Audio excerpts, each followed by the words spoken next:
Assalamu alaikum wa rahmatullahi wa barakatuhu. Barkanmu da warhaka, barkanmu da saduwa da ku a wannan lokaci. Fatan kowa da kowa yana lafiya, sa'annan fatan kowa da kowa ya wuni lafiya. To madalla ya kyau, ina mana fatan alkhairi ga baki ɗaya. Kamar kullum, kamar yadda aka saba, yanzu ma dai ni ke tafe da wata sabuwar tsaraba, waɗanda wasu fina-finai ne na zo muku da su, waɗanda ba su kalli wannan fina-finan ba, to fa ya kamata a ce kun kalle su ga baki ɗaya, domin fina-finai ne waɗanda sun ba da ma'ana sosai. Ba dama kun san kamfanin Megadog Studio sun ƙure wajen fassarar fina-finai masu bayar da ma'ana, sa'annan fassarar su tana tafiya normal.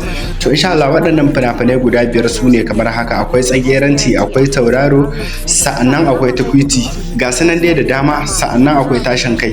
Fina-finan gaskiya sun ba da citta sosai. Akwai kuma Kundin Bincike. Ga masu buƙatar shiga group ɗinmu na VIP, to za ku iya ku yi mana magana directly a domin ku samu waɗannan fina-finan a kan lokaci. Yanzu hakan suna available. Masu buƙata, to za ku iya ku yi mana magana a kan lambar da take screen ɗin Fassarar a domin mu saka ku cikin group ɗinmu na VIP, ta yadda za ku na samun dukkanin shirye-shirye da zaran sun fito a kan lokaci. Mun gode sosai.